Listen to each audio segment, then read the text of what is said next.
తాకట్లో ఉన్న మీ బంగారాన్ని విడిపించి ఆ రోజు ఆన్లైన్ రేటుకి కొంటాం. Sharma gold company. అందరికీ నమస్కారం. నా పేరు మాధురి. మీరు చూస్తున్నది సుమన్ టీవీ. ఈ రోజు మనతో పాటు ఉన్నారు ప్రముఖ ఆధ్యాత్మికవేత్త శ్రీమతి జ్యోతి శరత్ గారు. నమస్కారం అండి. నమస్తే. అరుణాచలం అనగానే గుర్తొచ్చేది రమణ మహర్షి. అయితే మనకి అరుణాచలం వెళ్ళినప్పుడు అక్కడ మనం పాటించాల్సిన నియమాలు కానీ ఏమన్నా పద్ధతులు కానీ ఉంటాయంటారా?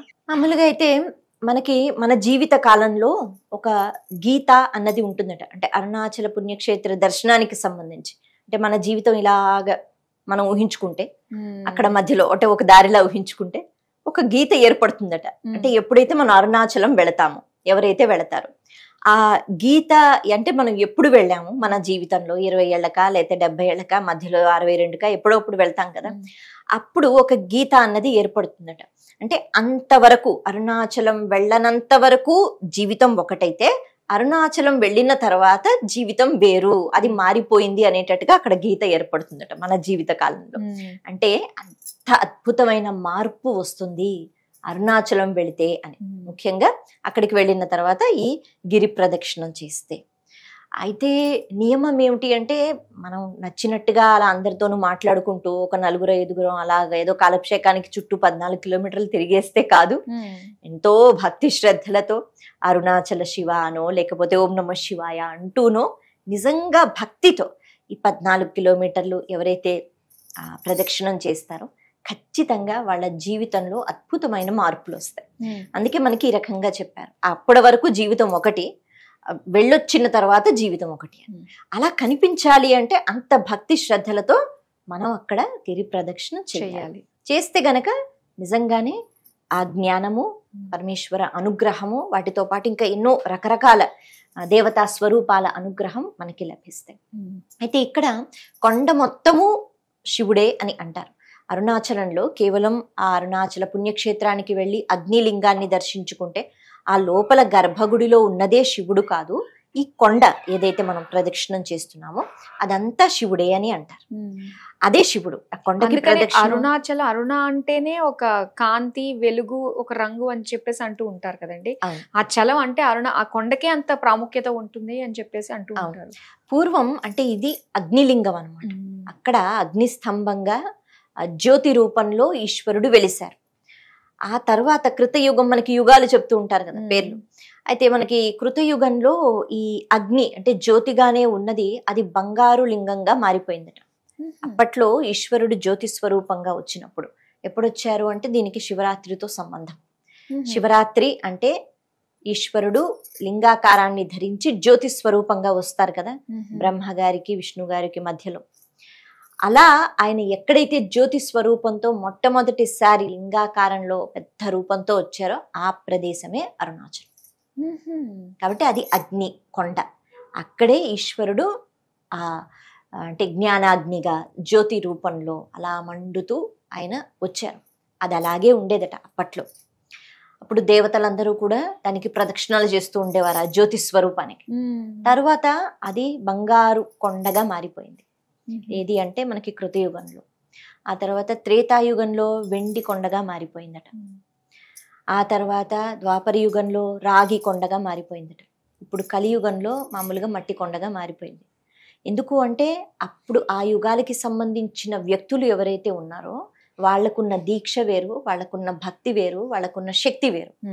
కలియుగంలో మనలాంటి వాళ్ళకి అది బంగారు కొండ అయితే మనం అక్కడి నుంచి ఫోటోలు తీసుకుంటామే తప్పితే ఆ భక్తి మనకి ఉండదు బహుశా.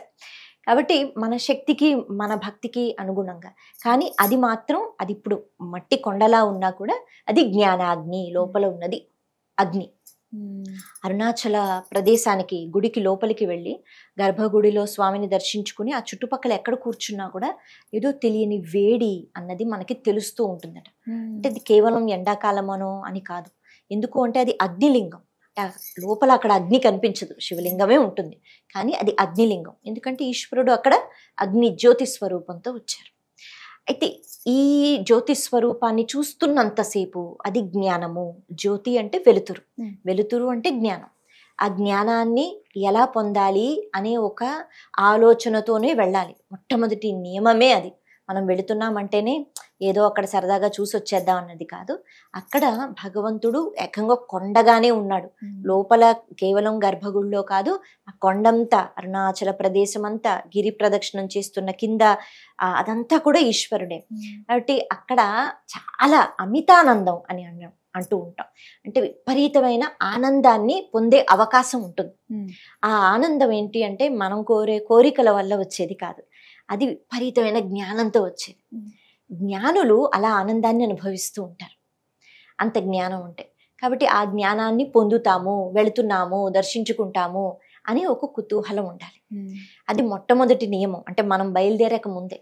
ఎందుకు అంటే అలా అనుకుంటేనే మనం కేవలం జ్ఞానం కోసమే అరుణాచలం వెళుతున్నాము, ఆ జ్ఞానాన్ని మనం ఈశ్వరుడి ద్వారా పొందుతున్నాము, అక్కడ చూసిన ప్రతి పదార్థంలో ఈశ్వర అనుగ్రహాన్ని మనము జాగ్రత్తగా దాన్ని తీసుకోగలుగుతున్నాము అనే భక్తి వస్తుంది. అది ఏర్పడితే ఖచ్చితంగా ఎక్కడ పడితే అక్కడ ఈశ్వరుడు కనిపిస్తాడు. అయితే ఇలా వెళ్ళిన తర్వాత అక్కడ ఈ అరుణాచల ప్రదేశంలో 3 యోజనాల వరకు ఎటువంటి దీక్షలు అవసరం లేదు, లేకపోతే ఇదే ఈ నియమంతోనే ఉండాలని అవసరం లేదు అని చెప్తారు. అయితే గిరి ప్రదక్షిణ పాదరక్షలు అంటే చెప్పులు లేకుండా చేస్తే మనకే మంచిది. ఎందుకు అంటే అక్కడ దేవతలు ప్రదక్షిణం చేస్తూ ఉంటారట. అందుకే గిరి ప్రదక్షిణ చేసేటప్పుడు కూడా కుడివైపున మీరు తిరగవద్దు, ఎడమ వైపే వచ్చి తిరుగుతూ ఉండండి అంటారు. కుడివైపు దేవతలందరూ కూడా ప్రదక్షిణాలు చేస్తూ ఉంటారట. వాళ్ళు మనకి కనిపించరు, మనం వాళ్ళకి కనిపిస్తాం. అంటే మనం ప్రదక్షిణం చేస్తున్నప్పుడు కుడివైపు నుంచి దేవతలందరూ వెళుతూ ఉంటారు. వాళ్ళకి ఆ స్థానాన్ని మనం విడిచిపెట్టాలి, వాళ్ళ స్థానంలో మనం ఉండకూడదు. తెలియకపోతే అది వేరే విషయం, తెలిస్తే గనక ఎడమ వైపు నుంచే మనం ప్రదక్షిణాలు అక్కడే మనం నడుస్తూ ఉండాలి అని అంటారు. అంత అద్భుతమైన పుణ్యక్షేత్రం. అందుకే ఇంకొక విషయం కూడా చెప్తారు, అక్కడికి వెళ్ళి మనం ఏమి కోరికలు కోరవద్దు. దేవతలు చూస్తూ ఉంటారు, మనకేం కావాలో వాళ్ళే ఇస్తారు. మనం కోరితే ఇంతే ఉంటుంది, ఏదో ఒకటి అడుగుతాం, ఇప్పుడు ఉద్యోగం లేదు, ఉద్యోగం ఇచ్చేవా అందుకే తిరుగుతున్నాను అని, లేకపోతే ఇల్లు కట్టుకుంటున్నాను ఏదో డబ్బులకి ఇబ్బంది ఇచ్చేవా అంటాం. కానీ అది కాదు కదా, భగవంతుడికి తెలుసు మనకి ఏమి ఇవ్వాలో. ఇటువంటివి ఉంటాయి. అలాగే ఇందాక మనం చెప్పుకున్నట్టుగా ఏ దీక్షలు నియమాలు ఉండవు. అప్పట్లో రమణ మహర్షి గారు ఉన్నప్పుడు ఆయన దగ్గరికి శృంగేరి పీఠానికి సంబంధించిన పీఠాధిపతులు పండితులు వచ్చారట. ఎవరొచ్చినా ముందుగా రమణాశ్రమానికి వెళ్ళి వారిని దర్శించుకుంటూ ఉండేవారు. వారు ఉన్నప్పుడంతా వెళ్ళారట. అయితే రమణ మహర్షి మనకి తెలుసు, మనం చిత్రపటాల్లో చూస్తూ ఉంటాం, వారు వస్త్రాలు ఏమి వేసుకోరు, ఒక గోచి వేసుకొని కూర్చుంటారు. వారి దగ్గరికి వెళ్ళి అన్నారట, మీరు ఏ స్థాయిలో అయితే ఉన్నారో, మీరు ఏ స్థానాన్ని పొందారో, అంటే మీరు ఇక ఒక సన్యాసిగానే మిమ్మల్ని మేము చూస్తున్నాం, అందరూ అలాగే చూస్తున్నారు, కాబట్టి మీరు కాషాయ వస్త్రాలు ధరిస్తే బాగుంటుంది. అప్పట్లో అంటే ఇప్పుడు కాషాయ వస్త్రాలు ధరించిన వాళ్ళు ఎవ్వరు కూడా సన్యాసుల్లా లేరు, అంటే వాళ్ళ నియమాలు అవి పాటించట్లేదు, వేసుకుంటున్నారు. కానీ ఆయన ఆ స్థాయికి వెళ్ళిన తర్వాత కాషాయ వస్త్రాలు వేసుకుంటేనే కదా బాగుంటుంది. ఎందుకు అంటే మీరు సన్యాసాశ్రమంలోనే ఉన్నారు అని వీరు ఒక సలహా ఇచ్చినట్టుగా వారితో మాట్లాడారట. ఎందుకు అంటే వారు గోచి పెట్టుకున్నా అది తెలుపు రంగుదే ఉండేది కానీ కాషాయ రంగు కాదు. అయితే వారికి అసలు ఆ శరీరం పట్ల ఇది నేను అని ఎప్పుడు అనేవారే కాదు, కాబట్టి ఆ వస్త్రాల పట్ల ఏమీ ఉండేది. ఆయన అన్నారు నవ్వుతూ, ఇటువంటి నియమాలు దీక్షలు ఇక్కడ లేవు, ఈ ప్రదేశంలో అయితే లేవు, కాబట్టి నేను వీటిని ఏం పట్టించుకోను. వాళ్ళు ఒప్పుకోలేదట. సరే మీరు కాషాయ వస్త్రాలు వేసుకోకపోయినా మీరు ఆ గోచి అయినా కాషాయ రంగు ధరించాలి, ఎందుకు అంటే మీ స్థానం వేరు, మీరు వేరు, మీరు సన్యాసి అని వాళ్ళు చెప్తున్నారట. సరే ఈయనేమో కాదు ఇక్కడ మాత్రం 3 యోజనాల వరకు ఎటువంటి దీక్ష పాటించవలసిన అవసరం లేదు, ఇప్పుడు అలా ఉంటేనే నేను ఆ సన్యాసాశ్రమంలో ఉన్నట్ట కాదు అని ఈయన చెప్తున్నారట. సరే వీళ్ళు మొత్తానికి ఏదో మాట్లాడుకున్నారు. ఈ పండితులు నది దగ్గరికి వెళ్ళి స్నానం చేసి భోజనం చేసి మళ్ళీ వస్తామని చెప్పి వీళ్ళు బయటికి వెళ్ళారట. అయితే భగవంతుడు ఏదో ఒకటి చెప్పించాలి కదా, అందుకే ఒక మాయ చేశారు. వీళ్ళు ఇలా వెళ్ళారో లేదో ఇంకొక వృద్ధుడు అక్కడికి వచ్చాడు. చాలా మంది ప్రతినిత్యం వస్తూ ఉండేవారు కదా ఆయన కలవడానికి. వచ్చి ఈ పుస్తకాలు ఇక్కడ పెడుతున్నానండి, నేను స్నానం చేసి భోజనం చేసి మళ్ళీ వస్తాను, ఇది కొండ దగ్గర కదా ఆయన ఆశ్రమం ఉండింది, కాబట్టి అవన్నీ నేను చేసుకుని వస్తాను, అప్పటి వరకు ఇవి పట్టుకుని వెళ్ళటం కష్టం కదా, ఇక్కడ ఉంచుతున్నాను అని చెప్పి ఆయన ఉంచేసి వెళ్ళిపోయారట. ఇప్పుడు ఈ పీఠాధిపతులు మళ్ళీ వచ్చారు, మళ్ళీ వచ్చి కూర్చున్నారు. ఇంకా మేము బయలుదేరుతామని చెప్పడం, వాళ్ళు చెప్పవలసింది వాళ్ళు చెప్పేశారు కాబట్టి వాళ్ళు బయలుదేరుతున్నారు. ఆ సమయంలో పుస్తకాలు ఏవైతే ఉన్నాయో ఆ పుస్తకాలలో పై పుస్తకం ఏదైతే ఉందో అది ఒక్కసారిగా ఆ పై ఇది వచ్చి అక్కడ రెపరెపలాడుతున్నాయి అన్నమాట అవి. అయితే అందులో ఒక పేజీ అని మనం చెప్పుకుంటాం కదా, అక్కడ కనిపిస్తోందట ఒక అద్భుతమైన పద్యం, ఒక శ్లోకం. ఏంటి అంటే మనకి సాక్షాత్తు శివుడే చెప్తున్నాడు, నేను ఇక్కడ అంతటా ఉంటాను, అందుకని 3 యోజనాల వరకు ఇక్కడ ఎటువంటి పద్ధతి ఏమీ లేదు. ఇది అగ్నిలింగం, ఇది జ్ఞానలింగం. ఈ అగ్ని యొక్క ప్రభావం అంటే చిన్న మాట, ఇక్కడ అగ్ని బాగా వెలుగుతోంది, ఇక్కడే కాదు కదా, అక్కడ నుంచున్న ఆ వెచ్చదనం ఉంటుంది. కొద్ది దూరం వరకు ఆ వెచ్చదనం ఉంటుంది, మనకి తెలుసు. మనం మరీ ముందుకు కూడా వెళ్ళిపోలేం, కొంత దూరం వరకు దాని ప్రభావం ఉంటుంది. అలా 3 యోజనాల వరకు ఎటువంటి దీక్షలు నియమాలు అవసరం లేదు, ఇది నా ఆజ్ఞ అని శివుడు చెప్తున్నట్టుగా అక్కడ ఒక శ్లోకం కనిపించిందట. వీళ్ళకి ఆ శ్లోకమే వాళ్ళు చదువుకున్నారు, అది ఎగిరి కనిపిస్తోందట. వాళ్ళు మీకు ఒక నమస్కారం, మీకు చెప్పేంత వాళ్ళం కాదు, కానీ చెప్పాలని అనిపించి మేమేదో చెప్పాం, కానీ మాకెలా సమాధానం చెప్పాలో ఈశ్వరుడే చెప్పారు. ఏమిటి పుస్తకాలు మీరు ఇది వెతికి పెట్టారా మా కోసం అని అడిగారట.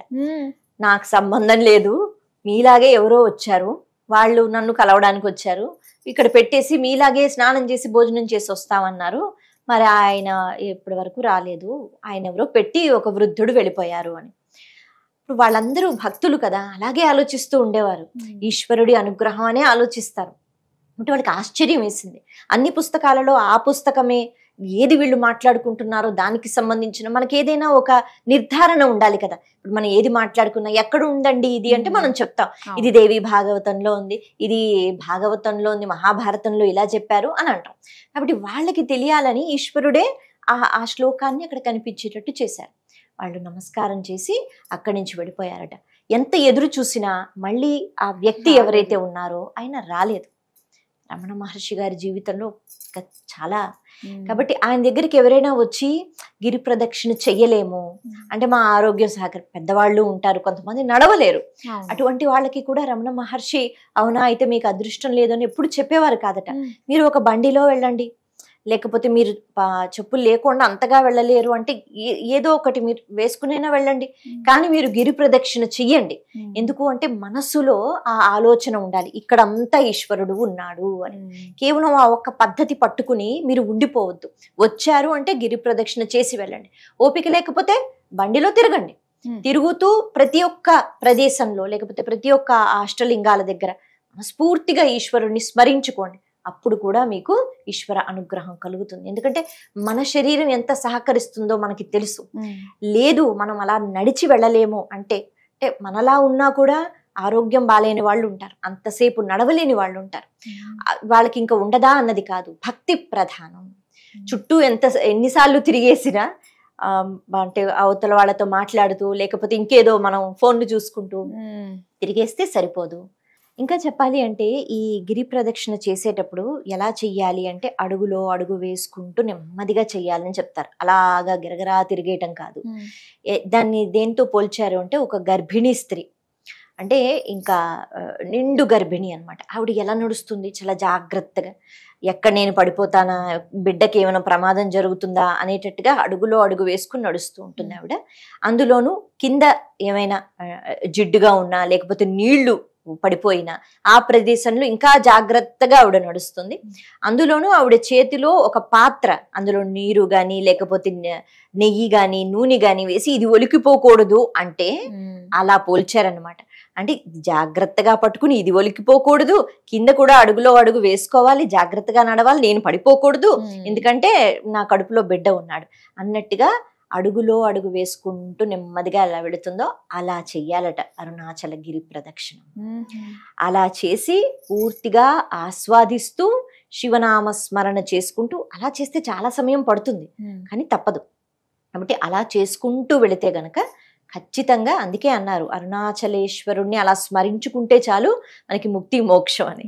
కానీ అంతసేపు అడుగులో అడుగు వేసుకుంటూ ఆ శివనామ స్మరణ చేసుకుంటూ వెళ్ళామంటే మనకి మనమే చాలా కొత్తగా అనిపిస్తాం, చాలా చేంజ్ అవుతుంది. చాలా చక్కగా తెలియజేసినందుకు ధన్యవాదాలండి.